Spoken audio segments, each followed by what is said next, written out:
Nah, oke nih ya. Oke, kembali lagi bersamaku. Saya adalah kreator dari Stargazer Ball Kingdom dan sekarang kita akan reaction sejarah Perang Dingin. Ini part 1 ya. Nah, sebelumnya, itu kan Perang Dunia Kedua kan udah selesai tuh ya. Gitu ya. Nah, setelah Perang Dunia Kedua udah selesai, Amerika sama Uni Soviet nih ya hubungannya jadi dingin gitu ya. Bukan karena si Uni Sovietnya berkhianat atau gimana, tetapi sebenarnya Amerika sama Uni Soviet itu bersekutu itu cuma sementara doang gitu ya.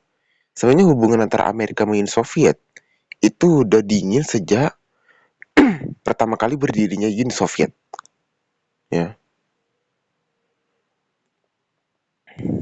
gitu ya.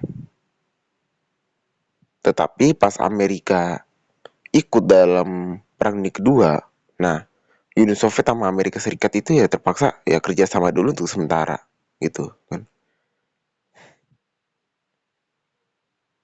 Gitu.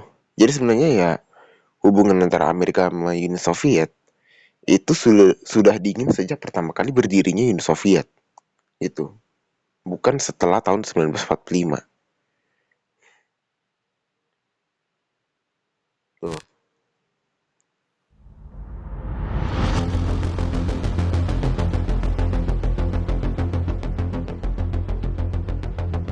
Pada tahun 1945, tepatnya pada tanggal 6 Agustus, Amerika menjatuhkan Ini bom yang atom mematung di nih. kota Hiroshima. Dan 3 hari kemudian, Amerika kembali melakukan hal yang sama ke Nagasaki. Wush, baru mulai jam pedal. Kedua ledakan dahsyat tersebut meratakan ribuan bangunan dengan tanah dan menewaskan kurang lebih 220.000 manusia dalam hitungan detik, dan kejadian ini menandai akhir dari Perang Dunia Kedua. Setelah berakhirnya Perang Dunia Kedua, dunia menyambut kedamaian. Namun kedamaian itu tidak berlangsung lama. Itu dikarenakan dua negara super adidaya, yaitu Uni Soviet dan Amerika Serikat, yang dulunya bersekutu, kini saling memandang dengan kecurigaan. Maka dari itu, dari tahun 1945 hingga 1991, dunia berada di ujung tanduk, terbelah oleh blok timur yang didominasi oleh Uni Soviet dan blok barat yang dipimpin oleh Amerika Serikat. Namun ketegangan ini tidak melibatkan pertempuran langsung yang signifikan antara kedua negara utama tersebut. Sebaliknya, konflik ini terjadi melalui berbagai bentuk kompetisi ideologi, politik, ekonomi, dan militer, seperti perlombaan senjata nuklir, perlombaan luar angkasa, serta pengaruh dalam konflik-konflik regional di berbagai belahan dunia. Perbedaan ideologi yang mendalam semakin memparah situasi. Uni Soviet dengan komunismenya dan Amerika Serikat dengan kapitalismenya masing-masing berusaha menyebarkan pengaruh mereka ke seluruh penjuru dunia. Atas perbedaan ideologi ini menciptakan puluhan konflik regional yang mematikan, dari Indochina hingga Korea, Vietnam hingga Afghanistan. Inilah perang dingin, perang yang menghantui dunia dengan bayangan kehancuran total. Nah, ini baru mulai nih ya. Aku rasa banyak Ya, sih iklan. yang pengen kuliah ke luar negeri. Bedanya, HU beneran bikin aku berangkat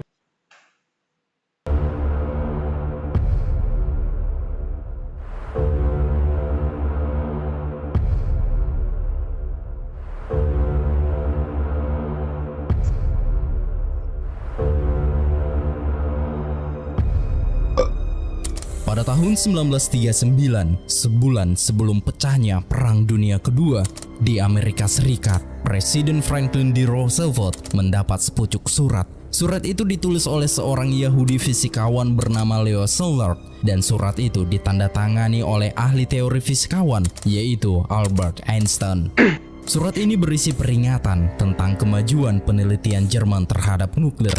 Dari surat inilah Roosevelt mulai melakukan penelitian program pengembangan senjata nuklir, sehingga berdirilah proyek Manhattan di kantor federal bangunan Broadway dan Chambers Street di New York. Di proyek Manhattan, Insinyur Korps Angkatan Darat mulai berkoordinasi proyek bom atom. Jenderal Leslie Gross merupakan direktur proyek. Ia menunjuk seorang fisikawan muda yang dijadikan sebagai pemimpin proyek rahasia ini. Dia adalah Julius Robert Oppenheimer. Seiring berjalannya waktu, proyek Manhattan mulai berkembang. Itu dikarenakan mereka mempunyai ilmuwan-ilmuwan terbaik di setiap bidangnya. Once upon a time, men of science were preoccupied with the task of transmuting metals into gold. Now, we hope, the modern alchemists are proceeding with the job of using atomic knowledge for the benefit and not the destruction of mankind.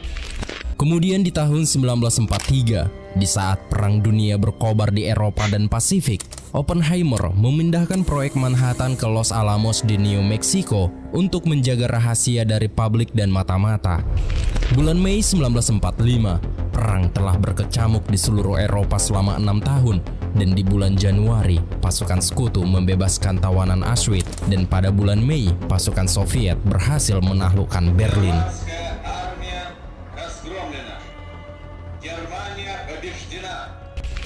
Di Italia, pemimpin fasis Italia yaitu Benito Mussolini tewas secara mengenaskan dan jasadnya digantung oleh warganya sendiri. Sementara itu di Jerman, pemimpin Jerman yaitu Adolf Hitler telah bunuh diri. Setelah mengetahui kematian Hitler, Jerman menyerah tanpa syarat dan ini merupakan berakhirnya perang di Eropa. Namun di Pasifik, perang antara pasukan Amerika dan Jepang masih membara. Pada tanggal 12 April 1945, menjadi hari berduka bagi Amerika Serikat. Presiden Amerika, Franklin Delano Roosevelt, meninggal dunia akibat mengidap stroke masif. Kini wakil Presiden Roosevelt, yaitu Harry Truman, sepenuhnya bertanggung jawab untuk mengakhiri perang di Pasifik. Sementara itu di tanggal 24 Juni 1945 di Moskow, Stalin, sang penguasa Rusia yang dikenal sebagai pemimpin USSR, merayakan kemenangan atas kekalahan Jerman.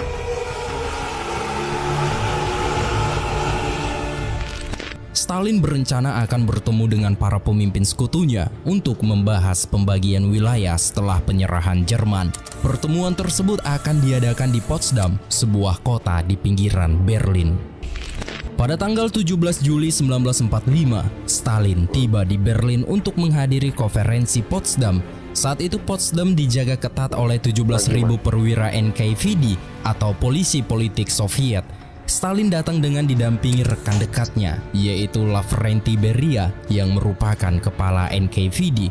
Selain menjadi kepala NKVD, Beria juga sering dijuluki sebagai pemimpin pasukan SS versi Soviet atau disebut dengan nama Himmler. Setelah Stalin tiba di Berlin, kemudian disusul dengan kedatangan Harry Truman, dan ini pertama kalinya bagi Truman melakukan perjalanan ke luar negeri. Setelah sampai di tujuan, Truman disambut hangat oleh Winston Churchill yang sudah lebih duluan tiba di sana. Sebelum konferensi Potsdam dimulai, mereka berdua sempat membicarakan tentang Stalin. Wah, nah ini nih. Di sini, Pegangannya. Churchill menyampaikan kekhawatirannya tentang tirai besi yang telah ditarik oleh Uni Soviet di sepanjang garis depan mereka. Churchill khawatir bahwa Uni Soviet akan menyebarkan ideologi komunisme ke negara-negara Eropa Timur dan Tengah yang telah mereka kuasai selama perang. Churchill juga percaya bahwa ini akan mengancam demokrasi dan kebebasan di kawasan tersebut. Kemudian Truman menjelaskan bahwa Stalin memiliki dukungan publik yang kuat. Stalin merupakan bapak bangsa, dan yang lebih mengkhawatirkannya lagi, Stalin bisa saja merebut Eropa dengan kekuatan militernya karena Stalin memiliki 25.000 tank dan 5 juta prajurit di bawah komandonya. Apalagi mereka mengetahui bahwa Stalin yang ternyata mendukung komunis Tiongkok yang dipimpin oleh Mao Zedong yang sedang melawan nasionalis yang dipimpin oleh Chiang Kai-shek dengan dukungan Amerika Serikat. Perbedaan ideologi ini tentu saja menandai awal dari ketegangan yang sedang berlangsung antara Uni Soviet dan Amerika Serikat. Truman kemudian mengajukan pertanyaan krusial kepada Churchill. Ia menanyakan tentang pesan yang pernah ia kirim melalui telegram tentang bagaimana caranya menghentikan Stalin dan di mana mereka harus menghentikannya. Namun Truman menyadari bahwa satu-satunya opsi untuk menghentikan Stalin adalah dengan cara menggunakan kekuatan nuklir.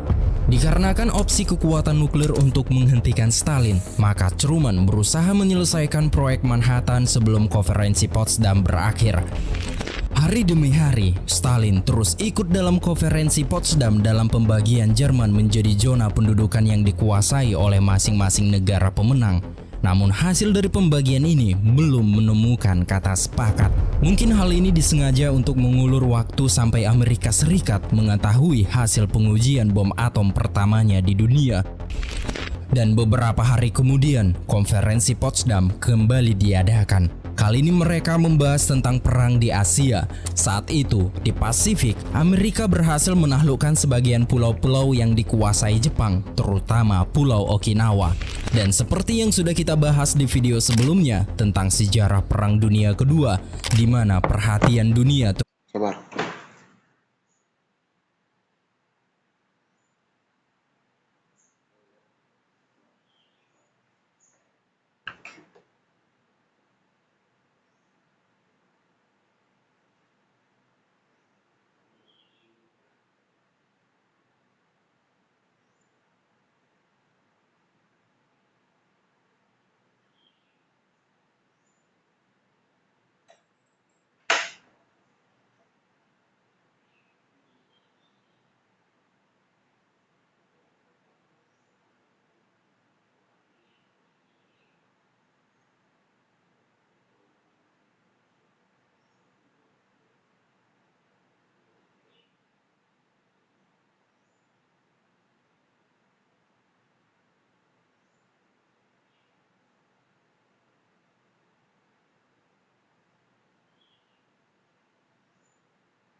Sorry ya kalau agak lama ya guys ya. Tertuju pada brutalnya pertempuran di Okinawa, banyak prajurit Amerika yang gugur di Okinawa. Hal ini membuat Amerika menyadari bahwa perang menjadi jauh lebih mahal dan sulit saat mendekati Jepang. Maka dari itu, Amerika Serikat berusaha keras untuk menyelesaikan proyek Manhattan. Pada tanggal 16 Juli 1945, di gurun New Mexico, akhirnya para ilmuwan proyek Manhattan berhasil menciptakan bom atom pertama di dunia. Bom atom ini hasil dari upaya gabungan Amerika Serikat, Kanada, dan Inggris. Kemudian di jam 5.30, pengujian bom atom pun dilakukan.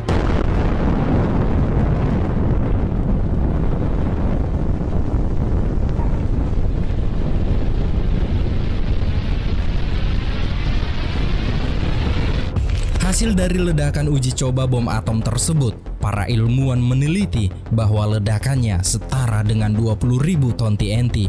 Ledakan itu menciptakan awan jamur yang tingginya mencapai 12-15 km. Setelah keberhasilan pengujian bom atom pertama di dunia, pada tanggal 24 Juli 1945, konferensi Potsdam kembali diadakan. Pada saat itu, Presiden Truman mengatakan kepada Joseph Stalin, "Kami memiliki senjata baru yang daya hancurnya luar biasa." Perkataan Truman itu bisa ditafsir, apakah perkataan itu sekedar basa-basi atau intimidasi kepada Joseph Stalin agar tidak macam-macam terhadap Amerika. Namun di sini Stalin tampak tidak terlalu terkesan mendengar perkataan Truman. Stalin hanya mengatakan, "Saya berharap kalian menggunakannya dengan baik untuk melawan Jepang." Itu adalah kata-kata terakhir Stalin sebelum ia meninggalkan konferensi Potsdam. Walaupun Truman tidak memberitahu secara detail tentang senjata baru mereka, namun Stalin tahu apa yang dimaksud oleh Truman. Bahkan Stalin lebih duluan tahu daripada Truman tentang senjata rahasia Amerika. Ternyata itu berkat mata-mata Soviet yang dikirim ke Amerika, terutama di tempat penciptaan bom atom. Pada tanggal 6 Agustus 1945, menjadi titik kelam dalam sejarah umat manusia di seluruh dunia, terutama bagi Jepang. Di pangkalan udara Tinian di Kepulauan Mariana, pasukan Amerika mulai mempersiapkan pesawat jenis B-29 Super Fortress untuk membawa bom atom yang diberi nama Little Boy dan Fat Man yang akan menghancurkan kota Hiroshima dan Nagasaki. Wush.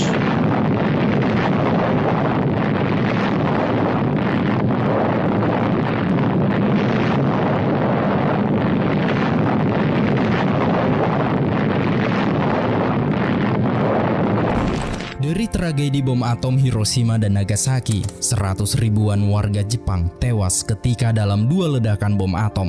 150.000 lainnya akan mati akibat radiasi. Setelah kehancuran Hiroshima dan Nagasaki, di Washington secara luas mempublikasikan rekaman pertama dari kehancuran yang disebabkan oleh senjata nuklir. Hiroshima, seen from the air after the atomic bomb blast that virtually erased this city from the earth. Nagasaki, target for the second atomic bomb. Kehancuran Hiroshima dan Nagasaki merupakan keruntuhan bagi pasukan Jepang.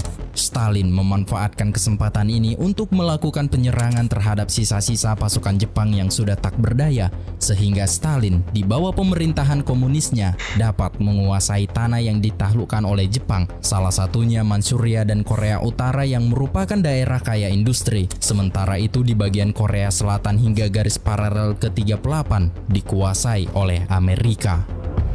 Kemudian kita menuju ke kota Paris. Kota ini masih dalam tahap pemulihan tetapi mulai bangkit kembali. Banyak warga Paris membicarakan tentang komunis yang dihormati oleh sebagian besar penduduknya karena mengingat peran mereka dalam perlawanan terhadap pendudukan Nazi. Dan saat itu Paris memiliki 150 anggota parlemen dan beberapa menteri. Namun untuk sementara ini, dalam pemerintahan dipimpin oleh Jenderal Charles de Gaulle, tugasnya adalah untuk membangun kembali negara dan memulihkan kekuatan Prancis yang telah terpengaruh oleh keruntuhan kolonialnya. Jenderal Charles juga memerintahkan agar peta dipasang di setiap dinding sekolah yang bertujuan untuk mengajarkan kepada orang-orang, terutama anak-anak Prancis, tentang kebesaran kerajaan mereka yang mencakup benua. Dan saat itu juga Prancis dengan bangga mengingat penaklukannya saat abad ke-19. Bahkan mereka membuat pameran kolonial yang terkenal pada tahun 1931. Penjajahan oleh negara-negara Eropa dan proses dekolonisasi mereka di wilayah Asia Tenggara memicu terjadinya Perang Indochina. Perang ini kemudian mempengaruhi dinamika politik global dengan munculnya konflik antara Blok Timur yang dipimpin oleh Uni Soviet dan Tiongkok dan Blok Barat yang dipimpin oleh Amerika Serikat dan sekutunya, khususnya terlibat dalam Perang Vietnam.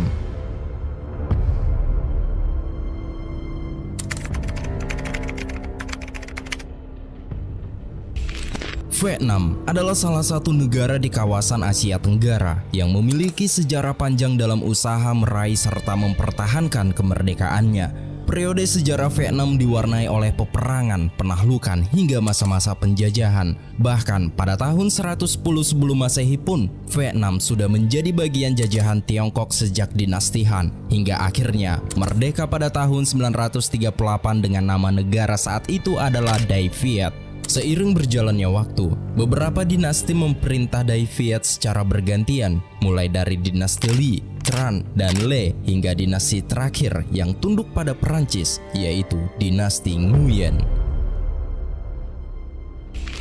Bangsa Perancis datang pada tahun 1602 dan mulai berlahan-lahan terlibat dalam konflik-konflik politik di kawasan Vietnam. Perancis memasuki kawasan Vietnam melalui jalur perdagangan dan misi penyebaran agama Katolik. Pada tahun 1857, Napoleon III berencana menginvasi Vietnam dengan tujuan menjadikannya pijakan utama untuk membangun kekaisaran besar Perancis di Asia. Ekspansi kekuasaan Perancis ini disebabkan oleh keinginan Perancis sendiri untuk mengimbangi kebangkitan Britania Raya dan kebutuhan untuk mendapatkan hasil bumi. Kemudian pada tahun 1880-an, pasukan Perancis menyerbu kerajaan Nguyen dalam rangka Perang Sino-Perancis. Kerajaan Nguyen beserta pasukan kekaisaran Qing dan prajuritnya berusaha melakukan perlawanan dengan sengit. Namun dikarenakan kekuatan pasukan Perancis yang dilengkapi dengan senjata baru dan yang lebih canggih, akhirnya membuat pasukan Nguyen dan kekaisaran Qing pun ditaklukkan. Politik yang dijalankan oleh Perancis pada saat menjajah Vietnam menyebabkan lahirnya perlawanan-perlawanan rakyat Vietnam dengan tujuan mengusir Perancis dari negaranya. Namun perlawanan-perlawanan tersebut memiliki kelemahan karena dilakukan tanpa adanya kekompakan dan semangat persatuan yang kuat. Hal ini terjadi karena Perancis telah mengatur rencananya, di mana sebelum Perang Sino-Perancis terjadi, Perancis melakukan politik divide and impera, yaitu pemecah belah kelompok-kelompok yang ada, baik itu berdasarkan suku, agama, etnis, atau ideologi politik, dan kemudian mengatur mereka untuk saling bersaing atau bertantangan. Tentu saja atas politik divide and impera menyebabkan Vietnam terpecah dalam dua kelompok besar, yaitu Vietnam Utara dan Vietnam Selatan. Terjadinya perpecahan Vietnam, kita diperlihatkan dengan sosok pria yang sangat berpengaruh di dalam kelompok Vietnam Utara. Dia adalah Ho Chi Minh. Ho Chi Minh lahir pada tahun 1890. Nama aslinya adalah Nguyen Sinh Chung. Dia adalah murid yang cerdas, dan Ho Chi Minh merupakan anak pejabat lokal yang diberhentikan oleh otoritas Perancis. Pada tahun 1911, Ho Chi Minh berlayar ke beberapa negara untuk mencari keadilan. Selama berlayar, Ho Chi Minh bekerja sebagai asisten juru masak di Perancis dan mengunjungi New York dan Boston. Ho Chi Minh juga bekerja paruh waktu sebagai koki kue dan juga menyempatkan dirinya untuk menyekop salju di London. Hal ini tentu saja dilakukan untuk bertahan hidup. Kemudian di tahun 1919, Perjanjian Versailles dirundingkan. Perjanjian ini merupakan sebuah perjanjian damai yang secara resmi mengakhiri Perang Dunia ke-1 antara Sekutu dan Kekaisaran Jerman. Pada perjanjian ini, Ho Chi Minh mengajukan petisi berisi pengakuan akan hak rakyat Vietnam dalam Perjanjian Versailles. Namun permintaannya ditolak. Penolakan itu tidak membuatnya menyerah. Ho Chi Minh kemudian meminta sekutu agar menghentikan kolonialisme Prancis di Vietnam dengan berpatokan pada prinsip self-determination. Tidak hanya itu, Ho Chi Minh juga mengirim surat kepada Perdana Menteri Prancis saat itu, yaitu Georges Clemenceau, dan Presiden Amerika Serikat Woodrow Wilson. Saat Woodrow Wilson yang sedang berada di Versailles untuk menghadiri sebuah konferensi perdamaian Paris dalam rangka mengakhiri Perang Dunia Pertama, Wilson menerima sepucuk surat dari Ho Chi Minh. Surat itu adalah permintaan Ho Chi Minh untuk bertemu langsung dengan Wilson. Namun pertemuan itu tak pernah terjadi. Itu dikarenakan Wilson sangat sibuk sehingga ia mengabaikan surat itu. Di sini jelas jika Ho Chi Minh bertemu dengan Wilson, ia hanya meminta untuk kemerdekaan Vietnam. Awalnya Ho Chi Minh terinspirasi oleh deklarasi Amerika atas kemerdekaan dan berharap Presiden Amerika akan bersimpati dengan keadaan Vietnam yang sedang dijajah oleh Perancis.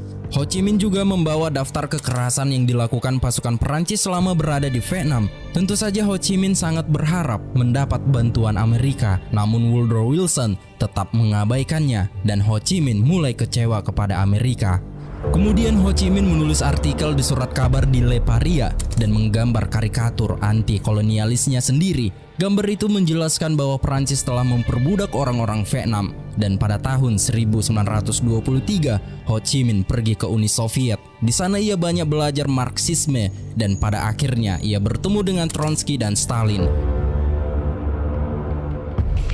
Di tahun 1924 di Moskow, saat itu Ho Chi Minh Ini berkumpul pantesan pada Vietnam jadi Kongres komunis Komiter nih. atau Komunis Internasional untuk menyebarkan komunisme. Di hadapan banyak orang, ia maju dan berkata, Tapi kalau Vietnam yang "Kamera sekarang mah adalah emang sekutunya patriotisme Amerika kalau sekarang yang mah. mendorong saya kepada Kalau sekarang Lenin. ya. Kita harus Kalau Vietnam yang berfokus sekarang. pada masalah kolonial." Apakah Anda curiga? Oke, kayak sampai di sini dulu ya. Udah terlalu lama nih. Sorry ya guys.